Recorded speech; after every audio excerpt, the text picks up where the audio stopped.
صاحب کی آواز. تیرے ملنے کے لیے ہم مل گئے ہیں خاک میں،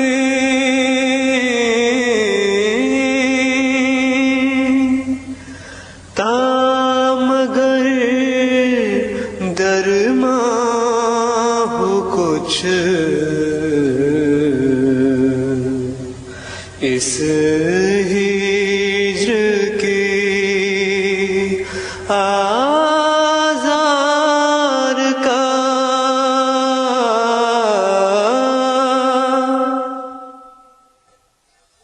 ایک دم بھی کل نہیں پڑتی تیرے سوا،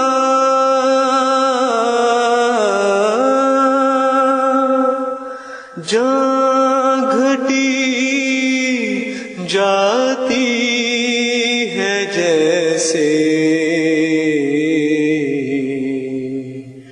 دل گھٹے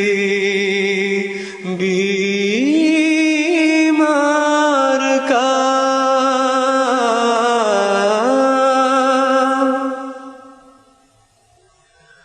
شور کیسا ہے تیرے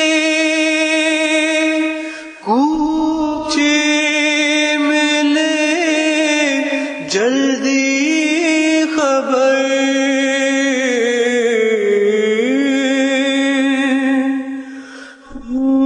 نہ ہو جائے کسی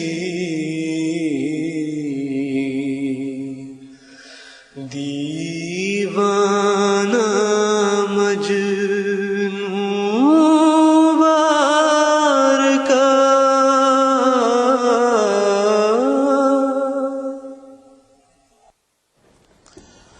یہ تھے حماد احمد صاحب فرینکفرٹ جرمنی سے. آج کے اس مقابلے کے دوران ہم نے جو کچھ کامنٹس ہیں اس کے بارے میں، میرے خیال میں آج تو آخر میں ہی دیں گے کامنٹس. ٹھیک ہے، سنتے ہیں، درمیان میں کچھ آپ کے پیغامات وغیرہ بھی آ رہے ہوں گے، تو کیونکہ بعد میں پھر بھی وقت چاہیے ہمیں 3 فائنلسٹ کے لیے بھی. بالکل. اس کے علاوہ ایک بات جو کلیئر کرنی تھی کہ کچھ لوگوں نے، شاید آپ بتا رہے تھے کہ ہمیں بجائے ایک نظم کے اگر چوائس دیتے، شمس 2-3 نظموں کی چوائس دیتے کہ ان میں سے کوئی اپنی مرضی کی نظم ریکارڈ کر کے بھیجتے، تو وہ بھی اچھا تھا، بہت اچھا آئیڈیا تھا. لیکن ہمارا کچھ لوگوں کا یہ خیال تھا، اور میں ذاتی طور پر سمجھتا ہوں کہ یہ ایک بڑی یونیک سچویشن ہے کہ ہم ایک اس مارکۃ الآراء حمد کو اتنے اچھے طریقے 10 مختلف طریقوں سے، اسی کوئی مختلف انداز سے، مختلف لہجے میں، مختلف ادائیگی کے اس پریزنٹیشن سے سن رہے ہیں. اس کا اپنا مزہ ہے اور اس کی ججمنٹ کا اپنا مزہ ہے. اس حوالے سے میں سمجھتا ہوں کہ یہ ایک بڑی یونیک چیز ہے. مختلف نظموں کو جج کرنا ایک بات ہے، لیکن ایک ہی نظم کا جو یہ کرائیٹیریا ہے کہ اس کو پڑھا جائے، اس حوالے سے ہم چاہتے تھے کہ 10 لوگوں کو یہ موقع دیا جائے کہ ایک چیز کو کیسے بناتے ہیں، اور پھر اس میں سے دیکھا جائے کہ اس چیز کو سب سے خوبصورتی سے، کریٹیوٹی کا جو ہے. ویسے سب بہت اچھی طرزوں میں اور بہت خوبصورتی کے ساتھ ابھی تک جو 2 سنی ہے، میں سمجھتا ہوں کہ یہ تو مطلب ہر چیز کو مات کر رہے ہیں، اپنے خود اپنے پچھلے سٹینڈرڈز کو بھی. ہاں جی. تو اور لگتا ہے کہ ہمارے پچھلے 2 پروگراموں کے بعد ان میں خود لوگوں میں اپنے میں نکھار آ رہا ہے. یہ ایک کسی نے، باریہ صاحبہ نے کینیڈا سے ایک تجویز بھیجی ہے کہ اگر ممکن ہو تو MTA نظمیں پڑھنے کی ہسٹری کے اوپر ایک ڈاکیومنٹری بنائے اور وہ دکھائے کہ کب سے ہماری جماعت میں یہ نظمیں پڑھی جا رہی ہیں اور کس طرح سے اور کب یہ سارا سلسلہ شروع ہوا؟ ایڈیشنل وکیل الشاد صاحب یہاں تشریف رکھتے ہیں. ہمیں کسی اور تصنیف صاحب، تو آپ کے پاس تو ریکارڈ ہوگا اس قسم کے نظمیں پڑھنے کا؟ یا ایسا ریکارڈ تو جمع تو نہیں کیا گیا، لیکن جس سب کو پتہ ہے یہ تو حضرت مسیح موعود علیہ الصلوۃ والسلام کے زمانے سے چلا آ رہا ہے. تب سے لوگ نظمیں پڑھ رہے ہیں. جو فونوگراف بڑے بڑے پڑھی گئی اور ریکارڈ کروائی گئی وہ تو اس وقت سے چلا آ رہا ہے، اس سے پہلے سے چلا میڈیا آ کے رہا ہے. لیے مطلب جو میڈیا جو بھی اویلیبل تھا اس وقت یہ کہ حضرت مسیح موعود علیہ الصلوۃ والسلام کی موجودگی میں بعض صحابہ جو تھے وہ بھی نظمیں پڑھتے رہے ہیں، وہ بھی روایات میں آتا ہے. تو یہ تو بہرحال اس وقت سے چلا آ رہا ہے. اور بلکہ احادیث سے پتہ لگتا ہے کہ حضرت صلی اللہ علیہ وسلم نے بھی اشعار سنے.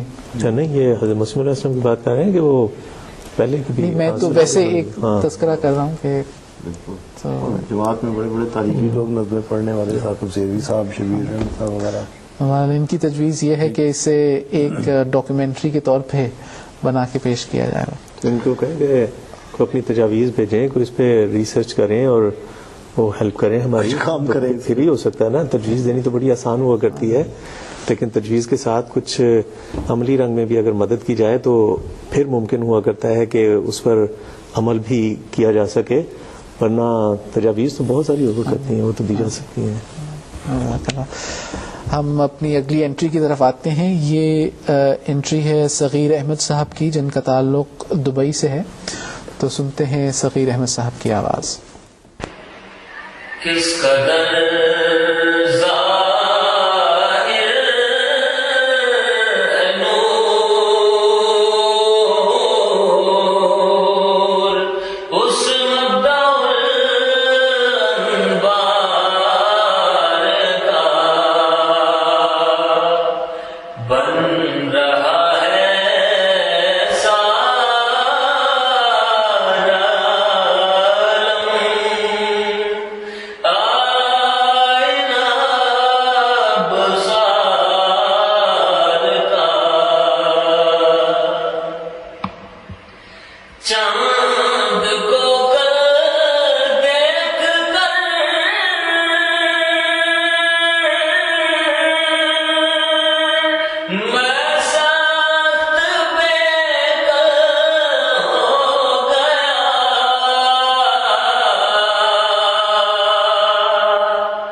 یہ تھے دبئی کے صغیر احمد قریشی صاحب، جن کی آواز ہم سن رہے تھے. بہت سی تجاویز اور مشورے جو ہیں ہمیں موصول ہو رہے ہیں. عبداللطیف میر صاحب نے جرمنی سے لکھا ہے کہ کیا یہ بہتر نہ ہوتا کہ ہم ریکارڈنگ کے بھی رولز اور ریگولیشنز دیتے، جیسے کچھ لوگ جو ہیں وہ ایکو کے ساتھ بھیج رہے ہیں اور کچھ بغیر ایکو کے. تو اس سلسلے میں کیا حل ہے آپ کے پاس؟ وہ تو یہ ہے کہ ہم جتنی مرضی تفصیل میں چلے جاتے اور زیادہ کمپلیکیٹڈ کرتے جاتے. ایک کرائٹیریا دیا گیا تھا کہ نارمل ریکارڈنگ میں ہو، لیکن اس سے کوئی فرق نہیں پڑتا، کیونکہ اگر کسی نے ایفیکٹس ڈال کے بھیجی بھی ہے تو یہی مقصد ہے ہمارا سینسٹیو ہیڈ فونز پہ سننے کا کہ وہ فلٹر ہو جاتی ہے اور اصل آواز پتہ چلتی ہے کہ کیا ہے. لہٰذا اس سے کوئی خاص فرق نہیں پڑ رہا کسی کی پرفارمنس میں. اور ویسے بھی ہم خود بھی جن کی بالکل فلیٹ ریکارڈنگز آئی ہیں ان کے اوپر ہم خود بھی تھوڑا سا کر رہے ہیں تاکہ وہ ایک لیول پہ آ جائیں. ٹھیک ہے جی. اگلی انٹری کی طرف آتے ہیں پروگرام کی. یہ طارق رشید الدین صاحب کی آواز ہے اور ان کا تعلق ہے برمپٹن کینیڈا سے. کس قدر زیادہ